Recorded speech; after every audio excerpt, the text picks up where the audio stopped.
God gave me a revelation, and I believe He want me to share this with y'all. So, if you got your Bible, open it up. If not, just follow along with me. We're going to start with 1 Samuel chapter 17, verse 33. Now, before I read this, just a little summary.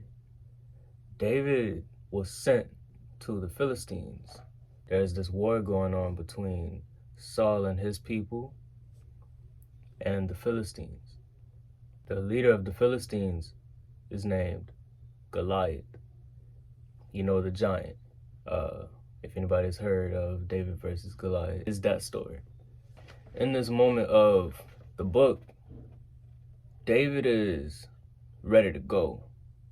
He's ready to take control of this entire situation based off the fact that everyone is afraid of the leader of the Philistines. They're afraid. They feel like they have no advantage. They're strong, but they feel like the Philistines are much stronger. But the thing is, the leader, Goliath, said, if we kill you, we get your servants, we get everything that y'all have. But if you kill me, we are your servants, we are yours. The Israelites felt like they couldn't defeat him. So they were definitely full of fear. But David was not at all. David wasn't playing about his God. David knew that they are God's chosen people and that they cannot fall to a group of people being led by a false God. So while everyone was afraid, full of fear, David, the little shepherd, is stepping up. So he spoke to Saul, King Saul, and he told him he's not afraid to do it. And this is how Saul responded to it. 1 Samuel chapter 17, verse 33. And Saul said to David, you are not able to go against this Philistine to fight with him, for you are a youth, and he a man of war from his youth. So as you can see, Saul is doubting him based off experience. Goliath been doing this since a child, while you are only a child. You can't do this. That's what he's telling him. But David said to Saul, your servant, he's referring to himself, your servant used to keep his father's sheep, and when a lion or a bear came and took a lamb out of the flock, I went out after it and struck it and delivered the lamb from its mouth. And when it arose against me, I caught it by its beard and struck and killed it. Your servant has killed both lion and bear, and this uncircumcised Philistine will be like one of them, seeing he has defied the armies of the living God. Moreover, David said, the Lord who delivered me from the paw of the lion and from the paw of the bear, he will deliver me from the hand of this Philistine. And Saul said to David, go, and the Lord be with you. When God has called you for a certain purpose, when he has given you specific instructions to do something, it's not about what the other people say. They can say all they want to. They can say you're not qualified for the job. They can say you're too little, too short, too big, too skinny. It don't matter. Oh, this is a woman's job. Oh, this is a man's job. Oh, you can't do that. This, and that. If God called you to do something, are you going to listen to his creation tell you you can't do it when they didn't even create themselves? God said you can do it. And if God says you can do something, it will be done. Don't let mere humans tell you what you can and can't do, because they're speaking from insecurity. They're saying you can't do it because they believe they can't do it. They don't believe in themselves. So because they don't believe in themselves, they don't believe in you. They're projecting their insecurities onto you because they feel like if they can't do it, you can't do it. But really, because they can't do it, they don't want you to do it, because then that's going to make them feel even worse about themselves. Now check this out. And Saul said to David, "Go, and let the Lord be with you." So he's allowing him to include himself in this fight. But he's saying, "The Lord be with you. All right, you're out of my hands. Go ahead." And this is what Saul did after he told him to go.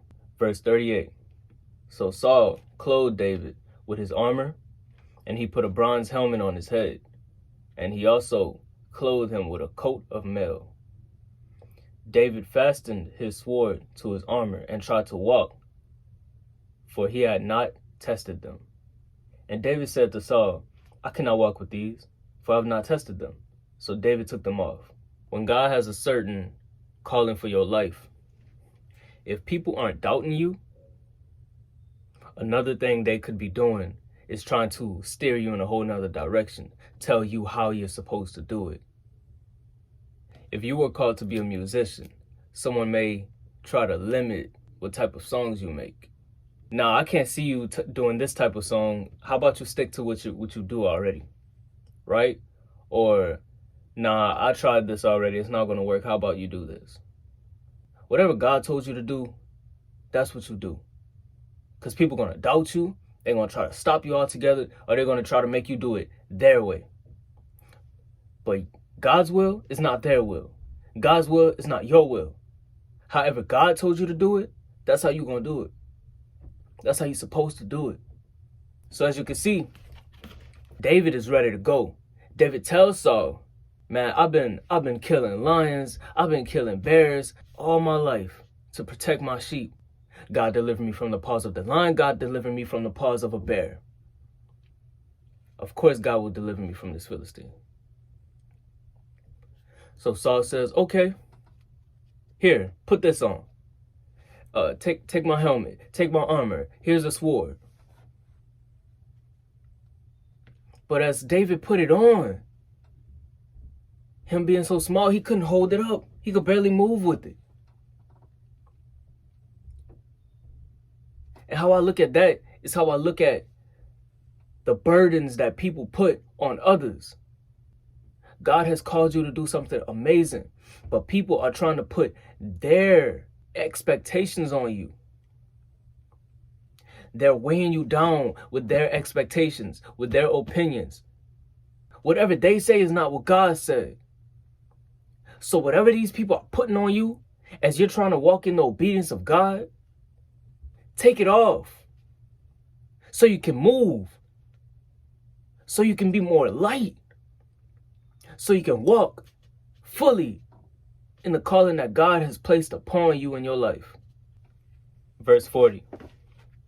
Then he took his staff in his hand, and he chose for himself 5 smooth stones from the brook, and put them in a shepherd's bag in a pouch which he had, and his sling was in his hand.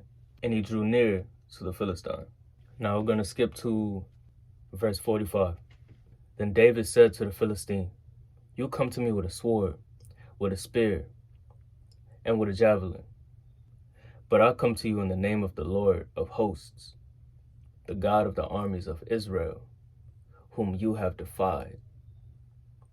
This day the Lord will deliver you into my hand, and I will strike you and take your head from you. And this day I will give the carcasses of the camp of the Philistines to the birds of the air and the wild beasts of the earth, that all the earth may know that there is a God in Israel. Then all this assembly shall know that the Lord does not save with sword and spear, for the battle is the Lord's, and he will give you into our hands." So it was, when the Philistine arose and came and drew near to meet David, that David hurried and ran toward the army to meet the Philistine.